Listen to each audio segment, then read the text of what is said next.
魔女バンドーラが地球の侵略を開始した。それを迎え撃つ伝説の戦士たち。ティラノレンジャーケキ、マンモスレンジャーゴーシュ、トリケラレンジャーダン、タイガーレンジャーボーイ、ステラレンジャーメイ。地球の平和を守る5人のスーパー戦士。新番組恐竜戦隊10レンジャー、お楽しみに。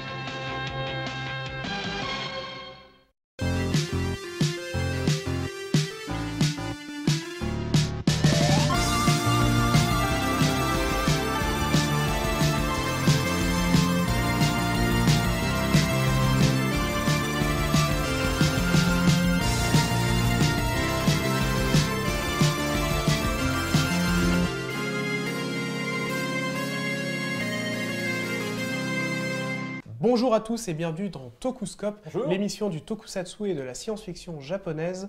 Comment vas-tu, Fabien? Ça va, impeccable. Le printemps est là, donc tout va bien. Donc pour cette nouvelle émission, on a décidé de vous parler un peu de dinosaures et de Sentai, puisqu'on va vous parler de Kiryu Sentai Koseidon. Quoi? Bah oui, Kiryu Sentai Koseidon, la série de Tsuburaya de 75. Non, on ne devait pas parler de ça aujourd'hui. On ne devait pas parler de ça? Non. Ah oui, pardon, on va vous parler de Kiryu Sentai The Ranger. L'autre. Voilà, donc, parce que le coffret vient de sortir aux États-Unis il y a quelques temps chez Shoot Factory. Excellent éditeur. Excellent éditeur, voilà. Donc on a décidé de consacrer un peu une émission à ce Sentai, et un peu pour commémorer l'événement. Et puis il faut jamais louper l'occasion de... Surtout qu'en plus, voilà, les acteurs étaient à Lexington il n'y a pas si longtemps, donc on fait d'une pierre deux coups. Voilà. Et c'était normal donc de parler de The Ranger. Donc dans le Toku Focus, on vous parlera de la série, hein, on vous donnera nos ressentis et puis ton point de vue, mon point de vue. Et puis on abordera plus ou moins le coffret, hein, vu qu'on l'a dans les mains.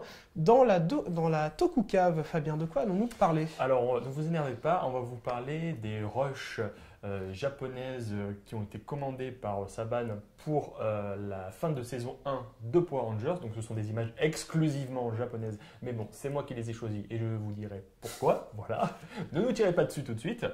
Et enfin, dans le Dikotoku, on vous parlera donc d'une actrice. Hein. Ce sera la première fois qu'on aborde le thème un peu des actrices. On avait parlé d'acteurs, mais jamais d'actrices. Et on commence avec du lourd là. Et oui, puisqu'on vous parlera donc de Machiko Soga, quand même. Grande dame. Peut-être l'impératrice du tokusatsu, j'ai envie de dire.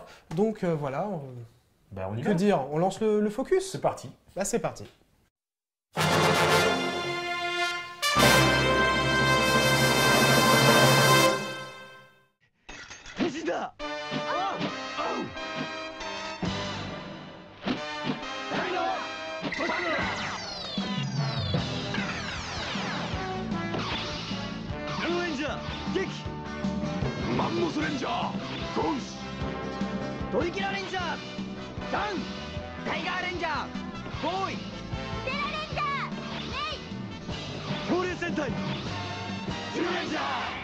Bon, avant de commencer la review, on vous prévient, spoiler, hein, on va aller à fond dans le spoiler, c'est une série qui a plus de 20 ans, donc je pense qu'on peut se permettre d'y aller. Mais si vous n'avez pas vu The Ranger, partez, voyez la série et revenez voir cet épisode plus tard. Donc voilà, donc on prend le temps de vous prévenir. Donc, on est en 1992 et Jetman vient de cartonner sur les écrans de télévision japonaises. Succès mérité. Et succès mérité. C'est juste l'un des chefs-d'œuvre absolus du Super Sentai. Pas mal quand même pour une série qui devait marquer la fin du genre.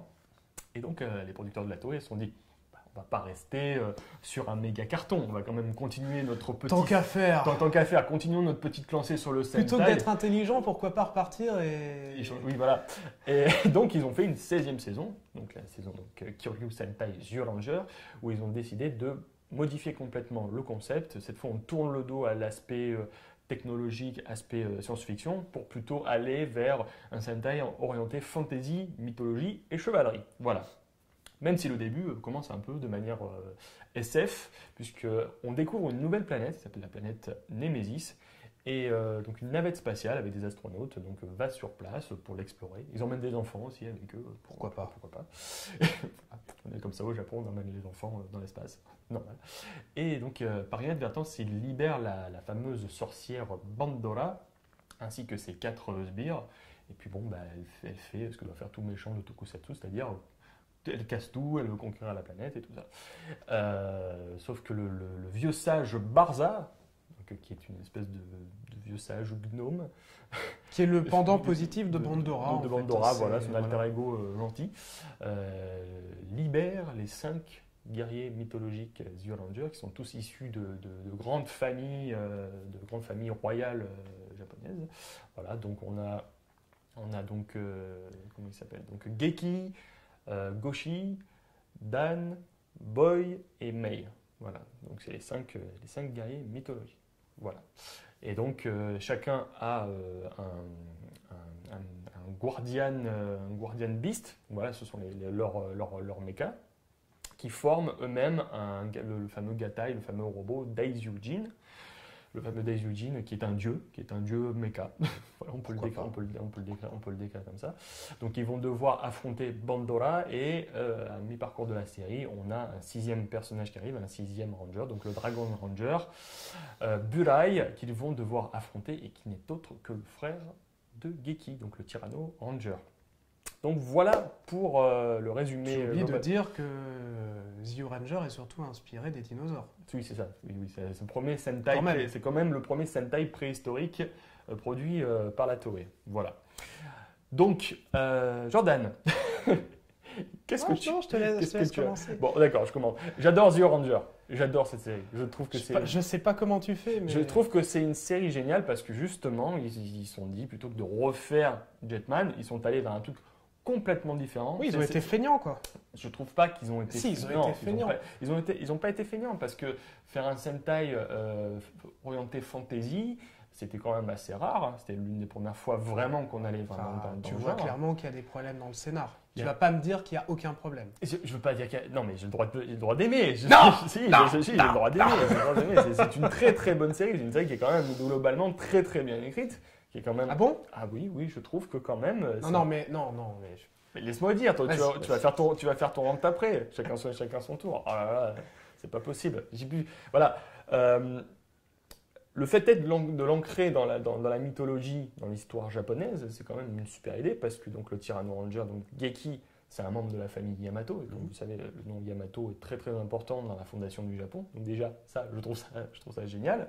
Alors oui, bien sûr, la préhistoire dans cette série, c'est quand même des gens qui vivent dans des châteaux et qui côtoient les dinosaures. Mais je pense que si tu acceptes ça, tu peux tout accepter dans la série. Pour moi, il n'y a aucun problème là-dessus.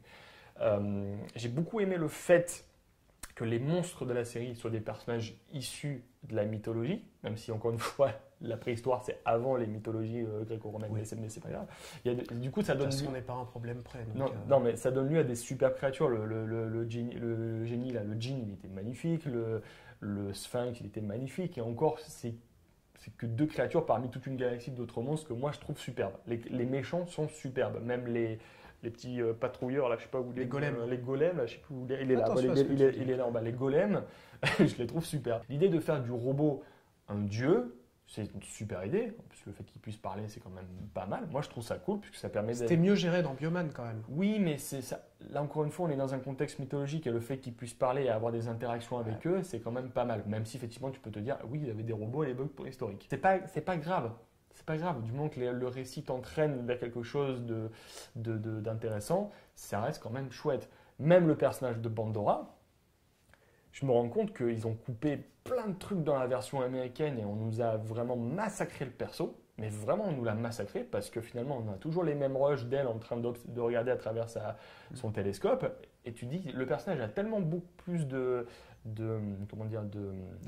d'épaisseur, parce qu'elle a des origines super intéressantes. C'est quand même une femme qui est meurtrie dans sa chair, fondamentalement. Du coup, ça la rend beaucoup plus intéressante. Même si des fois, elle se tape des délires, elle se met à chanter, elle tire la langue face caméra, mais ça fait partie aussi du jeu parce que l'ogresse est censée être un petit peu sympa aussi, est censée un petit peu dire aux enfants, je vous embête, tout ça. Donc c'est ça qui la rend intéressant. Le personnage de Greyforcer m'a beaucoup surpris parce que c'est une espèce de gros feignant. Et le mec, il attend quand même l'arrivée de sa femme, donc l'amie, donc la femme scorpion, pour se réveiller. Et je trouve ça génial du fait que le mec, genre, quand tu voyais la version mec, tu dis ouais, Goldar, le mec badass et tout, et là, tu te dis non, mais en fait, c'est juste un feignant qui attend. Et surtout que faut savoir que dans la première partie, il parle pas. Non, il parle pas. Première partie de la série. Il faut attendre donc l'arrivée de sa femme pour qu'il parle et qu'il propose des propos plus que machistes. C'est ça. Parce que sa première réplique, c'est quand même Faire la cuisine. que les femmes doivent rester à la maison et faire la cuisine. Bon, bien. Dites-nous ce que vous en pensez dans les commentaires. Il est un peu à l'ancienne, hein, Grifforder.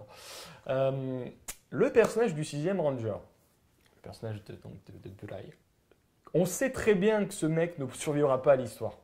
Dès le début, c'est dit. Parce que c'est un personnage qui est fondamentalement tragique. Et tu sais que ce genre de personnage-là ne survivra pas à l'histoire. C'est le personnage qui est, qui obéit à des ficelles. C'est-à-dire c'est un mec qui est limite piloté par des autorités qui l'échappent. Donc tu sais pertinemment que le mec ne survivra pas à l'histoire. Et du coup, c'est vrai qu'il est économisé à mort dans le récit. Alors là, je me permets de te couper tout de suite parce que là, excuse-moi, mais je peux pas te laisser dire ça. Burai, non, je suis désolé, c'est un perso qui est très très mal écrit. Il est intéressant dans son arc, mais après, les mecs, ils en font un Deus ex machina permanent. Les mecs, ils ne savent pas où ils vont. Il n'y a aucune, répercussion justement de sa chandelle. À aucun moment, on t'explique que justement, il va être tragique. À aucun moment, il a un réel intérêt dans la série. Il est juste là pour filer son robot et se casser. Et à la fin, il meurt comme une merde parce qu'il se fait téléporter hors du robot et il meurt dans des bras en disant « Oh, c'est bon, c'est fini ». Burai, c'est censé être le 6e Ranger, censé être le mec qui est ultra badass et qui, même s'il est condamné, c'est censé être un mec qui doit être capable de se battre. Le mec, ils en font une loque qui ne sert absolument à rien. Mais moi, je suis pas. Non, je suis désolé. Moi, je suis pas d'accord parce que moi, ce qui m'intéresse le plus, c'est pas forcément sa condition de combattant, c'est plus la relation. Mais justement, il n'y a pas de relation avec le frère. Il n'y a pas de relation. La relation avec le frère est intéressante parce que c'est un personnage qui est en quête. Il se voit 2 fois dans la série. C'est un personnage qui est en quête de rédemption. Pourquoi c'est aussi feignant que ça dans l'écriture? Je trouve pas, moi. Les mecs, ils étaient clairement en vacances quand ils ont écrit la série. Je trouve pas que le parcours physique de Burai est plus important que sa condition de. Le mec, il a un temps imparti. Et son but, c'est pas de. Oui, mais à aucun moment, ils te mettent en avant ce temps imparti. Son but, c'est pas de combattre le maximum de méchants. Le but, c'est de se racheter auprès des gens. Mais dans ce cas-là, t'en fais pas un ranger en sachant pertinemment que les gens, ce qu'ils ont envie de voir, c'est un mec qui se fight. C'est pas un arc d'action, Burai, c'est un arc émotionnel. C'est comme Ixor, une fois qu'il a retrouvé son père, la série, et que son père il meurt, la série devient moins intéressante. Ah non, je trouve pas. Pour moi, la finie se termine émotionnellement avec la mort de Burai. Ensuite, quand l'arc... Après, c'est vrai qu'il n'y a plus rien d'intéressant dedans. Parce que fondamentalement, c'est ça. À la fin, on arrive au 50e épisode et ils n'arrivent même pas à conclure leur histoire. Ils te la résument en 2 minutes avec un procédé, encore une fois, avec un Deus ex machina. L'histoire de la famille Yamato, cette histoire de famille qui se déchire, l'histoire des frères qui ne sont pas connus petits, ce genre de trucs. Putain, moi, j'ai trouvé ça super. On est limite dans la tragédie shakespearienne. C'est la première fois qu'on amène ça dans ce type de série. Oui, bien sûr. Moi je trouve ça thématiquement intéressant. Tu écris mieux que ça. C'est extrêmement feignant, The Ranger. Je suis désolé. Tu écris ça mieux que ça. Quand tu vois ce qu'ils en ont fait dans la version américaine. Justement, non. Non, si. Non, parce que The Ranger, si tu n'as pas Power Rangers pour te rappeler que The Ranger ça existe, c'est pas une série qui va rester dans les annales. Bien sûr que si. Non. Quelle est la portée de Power Rangers quand tu es adulte? Comment ça? The Ranger, Power Rangers, ça n'a plus d'intérêt une fois que tu as dépassé le cadre de l'adolescence. Alors que The Ranger, ça va beaucoup plus loin. Ça va beaucoup plus loin sur les thèmes de la mort, sur le thème de la mythologie, le thème de la famille. Très honnêtement, quand j'ai regardé la série, j'ai trouvé ça extrêmement feignant. Moi, je trouve Justement, le fait que c'est soit fait après Jetman me fait comprendre pourquoi c'est si mauvais. Parce que tu vois clairement que les mecs, ils avaient peur de faire mieux que Jetman. Alors du coup, ils se sont dit, on va pas se prendre la tête, on va écrire des scénars qui durent 2 pages et on va broder autour. The Ranger, c'est quand même une série qui n'a pas de fin. La fin est un peu rapide. Il te crée un nouvel arc à la fin et ils se rendent compte qu'au bout du 50e épisode, ils n'ont toujours pas conclu leur série. Alors bon, 2 minutes avant la fin, au moment où il est temps de résoudre tout, hop, comme par magie, on te résout l'histoire. Non, moi je suis désolé, c'est pas bien. Ça se défend. Je suis pas bien. Je suis désolé, c'est pas bien. La série a des défauts, moi je trouve. je vais m'exprimer sur les défauts. C'est pas du tout les mêmes choses que toi tu reproches. Pour moi, le Daizujin, donc le robot, il l'utilise un peu trop. Dans le sens où il y en a un arc de 10 épisodes où il doit mourir au moins 3 fois. Et je me dis, bon, les mecs, si vous n'avez plus d'idées, passez à autre chose. Donc je trouve ça un petit peu dommage, qu'ils recyclent un petit peu genre la faiblesse du dieu, la faiblesse du robot. À chaque fois, je trouve ça un peu dommage. Autre chose, ils n'utilisent jamais la thématique du retour à notre époque. C'est des mecs qui sont restés enfermés quand même plus de 150 millions d'années dans leur tombeau là, et ils reviennent à l'époque contemporaine, habillés en habit de prince, et personne ne se pose la question de savoir, ces mecs sont habillés en tenue de prince, et eux, c'est exploité dans le générique de fin. Tu les vois faire du vélo, conduire une bagnole, tout ça, mais ils exploitent jamais. Oui, mais c'est pour ça que je un dis épisode aurait suffi. De toute façon, la série, tu vois clairement qu'il y a des défauts au niveau de l'écriture, parce que justement, rien que leurs origines, ils sont même pas capables de les exploiter un minimum. C'est une série qui te balance dans un univers parce que tu es censé connaître le Sentai. Et justement, vu que tu connais le Sentai, on s'en fout. Donc au bout du premier épisode, tu as les Rangers qui sont là, ils ont leurs armes, ils ont leurs techniques. Basta, vas-y, on te fout 50 épisodes. Et c'est en roue libre pendant 50 épisodes. Encore une fois, je ne suis pas tout à fait d'accord parce que vu que des fois, on te crée des événements sympas, comme l'arrivée de Burai, comme l'arrivée d'un nouveau robot. Et puis entre-temps, tu as des épisodes de creux, tu as des épisodes qui servent à rien. Et puis après, on te fout toujours le même scénar, toujours les mêmes persos qui servent à rien, toujours Burai qui reste passif, et à la fin, merde, c'est le 50e épisode, on n'a pas conclu la série, finalement Bandora elle pleure, et hop, elle est gentille, allez, fin de la série, allez, au revoir. Bon, on n'est vraiment pas d'accord sur notre perception de la série. Moi je suis désolé, The Ranger, sur le principe c'est bien, mais quand tu regardes la série, c'est pas bien quoi. C'est feignant, je me répète, mais c'est feignant. Moi je trouve qu'on nous a privés à l'époque quand même d'une sacrée série avec plein de thèmes et que la version américaine franchement, tu vois, c'est bête ce que je vais dire, mais je suis déçu que Jetman ait eu du succès, tu vois. Ah non. Non, mais dans la mesure où on a eu ça juste après, ils auraient dû s'arrêter là, parce que c'était super. Moi, je salue le fait d'être parti sur quelque chose de différent. Alors pourtant, ils auraient très bien pu faire une suite à Jetman, s'ils avaient voulu dans l'idée surexploiter le truc. Mais je suis content qu'ils soient allés vers quelque chose de différent. Mais encore une fois, moi j'aime parce que c'est différent. Encore une fois, je trouve que Kyoryuja est supérieur peut-être sur certains thèmes. Non mais clairement, je veux dire, tu as quand même 3 séries de dinosaures, il n'y a quand même que Kyoryuja qui est à peu près potable. Sur la thématique préhistorique? Ah oui. Ranger, c'est de la merde. Ranger, c'est la moins bien. Et ça, c'est... Moi, je trouve ça génial. Ça, c'est brouillon. Moi, je trouve ça chouette. Je trouve pas je trouve que c'est pas le chef. Même la musique, elle est à chier. Ils te prennent le compositeur de Turbo Ranger, le mec qui t'a fait une putain de BO, et là, il te fait un truc chiant au possible. Non. Bon, vu qu'on n'est pas d'accord et qu'on pourra en parler pendant des heures, on va parler du coffret. Voilà. Parlons du coffret. Donc, magnifique coffret quand même, 10 DVD, ce qui fait que du coup on a 5 épisodes par disque, ce qui est quand même cool pour des raisons de compression. Oui, voilà, les mecs ils n'ont pas fait le truc au rabais avec 10 épisodes franchement, bien sûr. Il y a un bonus qui est vraiment sympa dedans, il y a la conférence du Power Morphicon où donc les acteurs... 2014 En 2014, voilà, où donc les acteurs de Geki et les cascadeurs donc du Tyranno Ranger et du Dragon Ranger étaient venus et où donc ils expliquent énormément de choses, notamment sur la façon de travailler, sur la... Beaucoup de coulisses, voilà. Par exemple, le fait est que le cascadeur du Tyranno Ranger, après The Ranger, par exemple, il nous apprend qu'il a émigré aux États-Unis et qu'il est le cascadeur du Ranger Rouge de Power Rangers jusqu'à Wild Force. Ouais, ça, c'est assez intéressant, franchement. On apprend aussi qu'il a travaillé sur un Godzilla, juste le temps d'une scène apparemment. Mais voilà, beaucoup de souvenirs et très intéressant. Un coffret vraiment de très bonne qualité. Voilà, bon après, si vous n'avez pas forcément de lecteur Allzone, si vous parlez pas anglais... Non, ça aussi c'est la bonne excuse.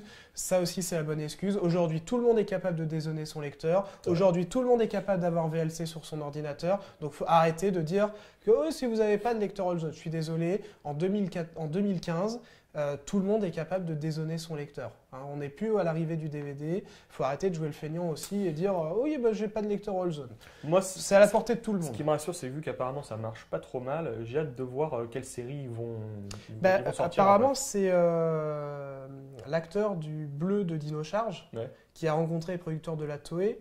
Et apparemment, les producteurs lui auraient confirmé qu'il y aurait des possibilités pour d'autres toku. Ils n'ont pas parlé de Sentai, ils ont parlé de toku. De manière plus globale. Quand on sait que Shoot Factory avait déjà sorti du Ultraman et Giant Robot, peut-être qu'on aura autre chose. Peut-être s'ils peuvent sortir Spillvan par rapport à VR-Troopers, ce serait pas mal. C'est vrai qu'en plus, voilà, ils avaient sorti... Bon, bref, un très bel achat. Ouais. Ainsi se conclut notre baston sur la série. Pour une fois qu'on n'est pas d'accord, c'est cool, ça mène un peu plus de piquant dans l'émission. On continue avec notre petite Toku Cave sur les images offertes par Jeff Pruitt. C'est parti.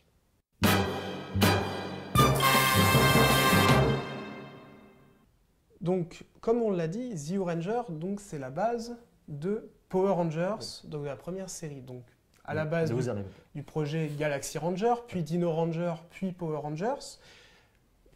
Donc, ils ont utilisé The Ranger. Le problème, c'est que quand il y a eu les 40 premiers épisodes de Power Rangers, qui devaient donc être une seule série en cas de non-succès, ils avaient utilisé 90% de la série originale.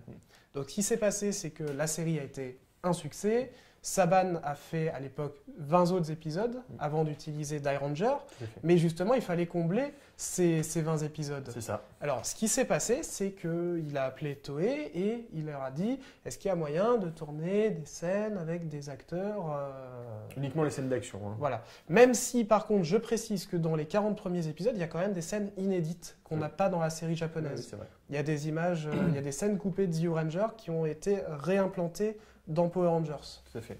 Voilà. Donc, qu'est-ce que tu peux nous dire sur ces images inédites? Alors, en fait, vous allez sur YouTube et vous tapez ZU2 et en fait, vous allez tomber sur un montage d'images muettes, donc c'est-à-dire vraiment sans effets sonores, sans dialogue et sans musique. Juste de la vidéo. Juste de la vidéo. Et en fait, c'est Jeff Pruitt qui était le responsable des cascades sur Power Rangers, qui avait réceptionné ces images produites par Toei exclusivement pour Power Rangers, c'est parce qu'ils devaient étudier la chorégraphie, étudier les mouvements, tout ça, parce qu'après, ils vont faire beaucoup plus d'images originales dans la deuxième saison de Power Rangers. Donc en fait, ils sont inspirés. D'ailleurs, je te coupe juste, mais Jeff Pruitt avait justement déjà diffusé une superbe vidéo de près de 2 heures où en fait, il avait été sur le tournage de Die Ranger, où il montrait son enthousiasme et justement le fait qu'il était totalement subjugué par ce qu'il voyait. C'est ça.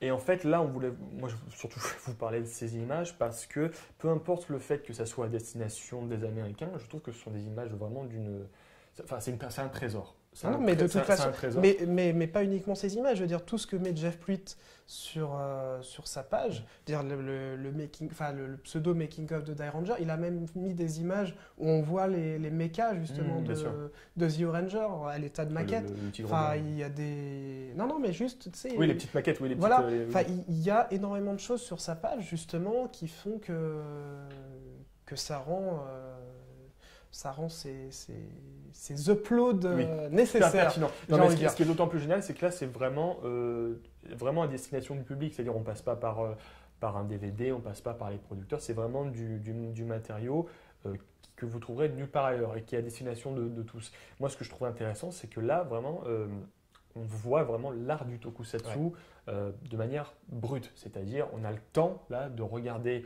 d'étudier la chorégraphie, d'étudier les effets spéciaux, d'étudier aussi le montage parce que les scènes sont déjà pré-montées et c'est fascinant. Ah non, mais clairement. Et c'est fascinant parce que clairement, il y a énormément de choses dans ces images-là. Oui, il y a vraiment des trésors et des fois la chorégraphie est légèrement modifiée pour l'adapter un peu au standard américain, ce qui est intéressant. On a beaucoup plus d'images, effectivement, cette fois du Ranger vert dans le groupe des... Ce qui est pas plus mal. Voilà, parce que dans le groupe des 6. c'est ce qui manquait. C'est ce qui est rare, plutôt rare dans The Ranger. Et tu as les fameuses séquences où justement le Ranger noir a le bouclier. C'est ça. Parce que je ne sais pas si vous vous souvenez dans Power Rangers, donc dans ces 20 épisodes en question, il y avait un moment où le Ranger noir, où Zack obtenait le bouclier. Et on avait des séquences Jap. Et en fait, c'est justement ces fameux plans ZU2 qui ont été utilisés. Mais voilà, moi je trouve ça vraiment génial de pouvoir partager ces images. Encore une fois, peu importe si c'est pour les Américains, on s'en fout. Là, ce que vous voyez, ce sont des rushs japonais. Et je trouve ça vraiment, vraiment génial, justement, d'autant plus que ce soit un Américain qui puisse nous offrir cette possibilité de regarder ces images. Vraiment, prenez le temps de les regarder, de les disséquer, parce que c'est un petit apprentissage qu'on peut faire à la maison. Et on a quand même, si on additionne tout ce qu'il a mis, je crois qu'il y a presque une heure. Il y a plus d'une heure d'image. Il y a plus d'une heure d'image. C'est quand même. Je crois que déjà, il y a 2 fois 40 minutes facile. C'est ça. Donc voilà, donc l'art du tokusatsu brut de pomme grâce à Jeff Pruitt. Donc je vous rappelle, vous tapez juste ZU2 et vous pouvez avoir accès à ce montage d'images. Franchement, c'est un document. Ouais. C'est vraiment un document superbe et c'était normal d'en parler. Je voudrais faire un petit big up à Julien Dupuis qui en avait déjà parlé sur Capture Mag. Il avait fait plusieurs articles et il avait posté les vidéos également. Et je trouve ça génial que ces vidéos soient partagées pour des supports plus larges que nous sur notre petite émission. Voilà. On continue avec notre Dikotoku, Jordan ? Ouais. Eh ben c'est parti.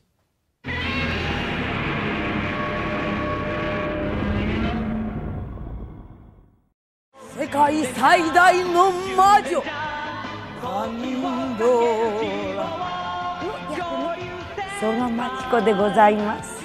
Pas besoin de Godzilla Box pour cette personne dont on va parler, la grande dame du tokusatsu, la grande méchante du tokusatsu, donc Machiko Soga. Machiko Soga, grande, énorme comédienne. Là, ça va être la séquence un peu émotion de l'émission, pardon.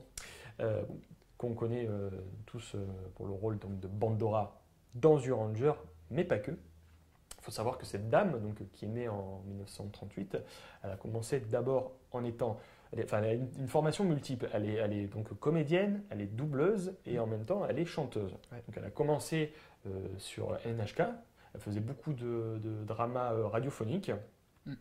Pas mal aussi des pièces pour enfants, ce genre de choses. Et en 1965, elle explose avec l'un de ses doublages les plus connus, puisqu'elle double Obake no Kutaro, Kutaro the Ghost, qui était le programme phare des enfants dans les années 60, c'était en 1965. Elle double donc le rôle du petit fantôme Kutaro.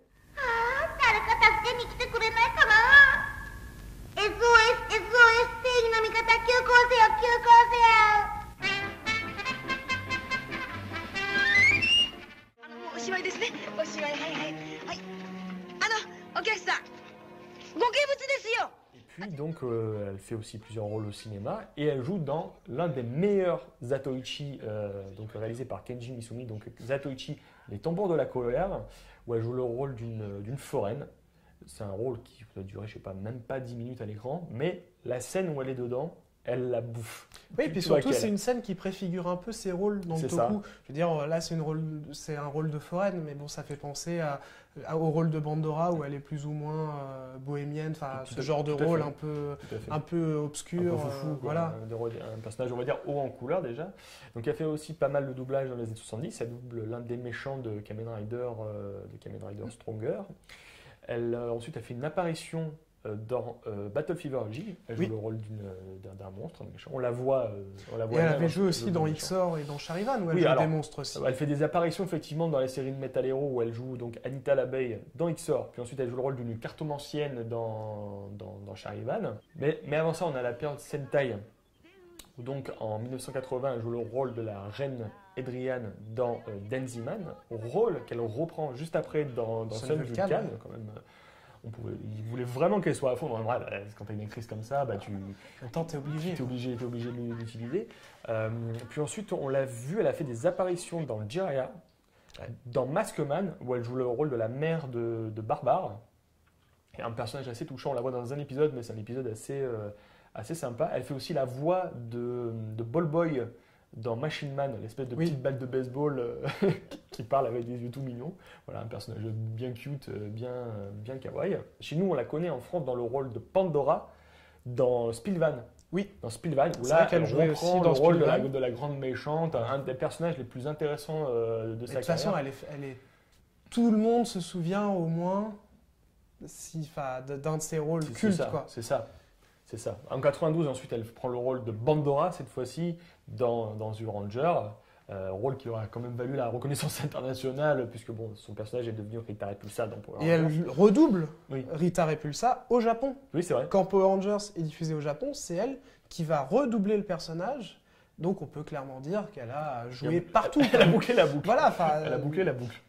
je dis, je pense que quand même, qu'on aime ou pas Power Rangers, le fait de se dire que son personnage est connu, Oui. enfin, est exporté dans un autre pays, et qu'en plus on nous donne la possibilité de se redoubler soi-même dans un nouveau rôle, enfin, je pense que c'est quand même quelque chose qui ne doit pas être donné à tout le monde. Non, je pense pas. C'est C'est-à-dire, assez, voilà, là, c'est assez unique en son genre, en fait. Là, tu t'as tout fait, quoi. C'est ça. L'un de ses derniers gros rôles, c'est le rôle de Magiel dans Magi Ranger, qui est la grande reine des Qu'on arts retrouvait mystiques. dans Power Rangers Force Mystique, mais bon, ça, c'est pas bien. Non, ça, c'est pas bien. Voilà, et donc le dernier rôle qu'elle a fait, c'est dans le fameux jeu vidéo, donc Uchukeiji Spirit, Voilà. dont on avait parlé dans l'émission consacrée au. Où en fait, elle au joue Japon. donc la grande méchante, encore une fois, de l'Empire du Mal. C'est la grande chef. Et elle finit sur une chanson Oui. dans le jeu, puisque elle chante son propre thème, qui sert de générique de fin au jeu. 小わっぱどもが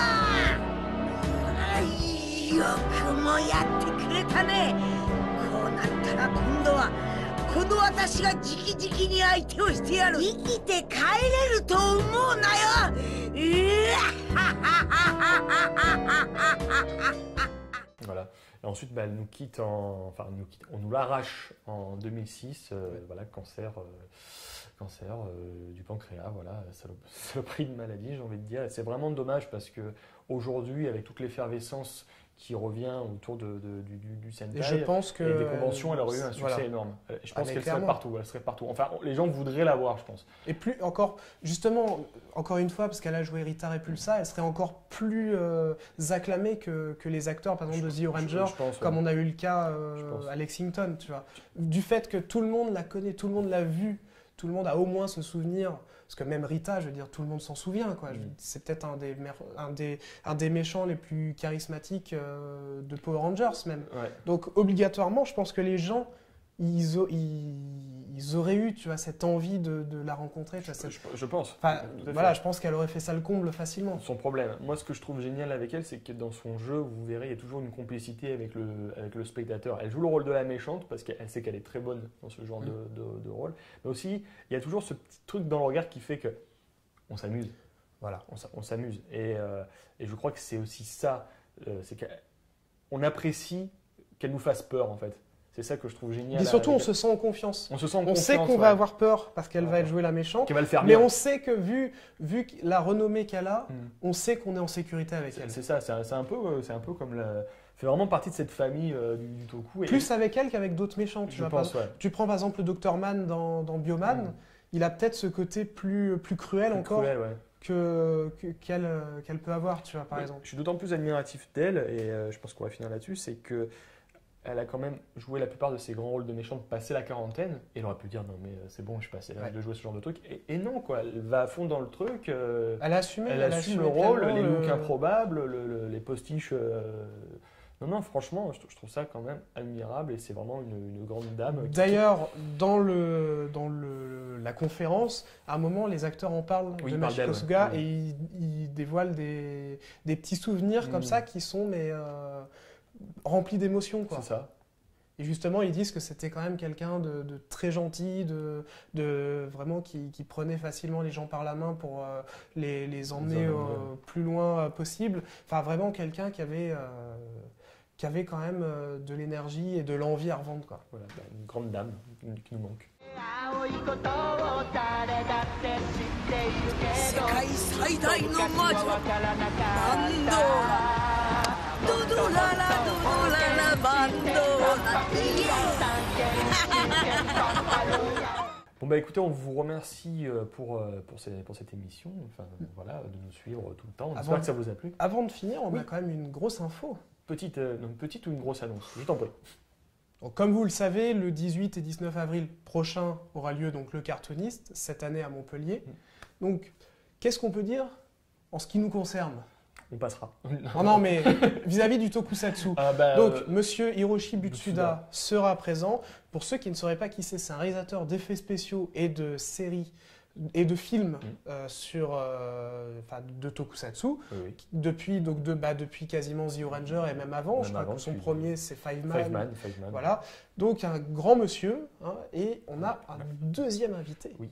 Monsieur Mike Masataka, donc, qui est un personnage peut-être un peu moins connu, qui a fait pas mal de figurations, notamment il avait joué dans Akaider, dans Bioman, dans Kamen Rider V3, dans Zeram aussi. Mais surtout, il a réalisé un film sur Sampo Tessand, donc le créateur de la Chayo Productions. La fameuse compagnie thaïlandaise. Voilà, dont on vous avait parlé dans l'émission sur Jumper Ace. Et le film sera diffusé au Cartoonist. J'ai hâte de voir ça, moi. Donc ça peut être très intéressant. Ça peut être très intéressant. Donc bah oui, voilà, donc on y sera. On essaiera d'avoir ces personnes-là peut-être dans l'émission. Espérons-le, si tout va bien.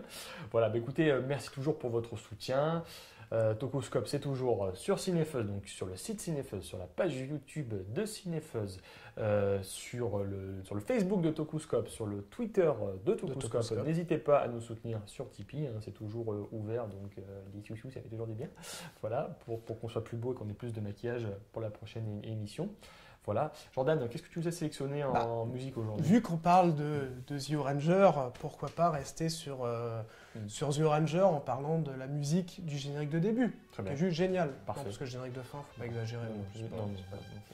C'est pas Casimir. Donc, voilà. Voilà. Bah écoutez, merci encore à tous. Prenez soin de vous et transmettez-vous.21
世紀のスーパーヒーロー誕生。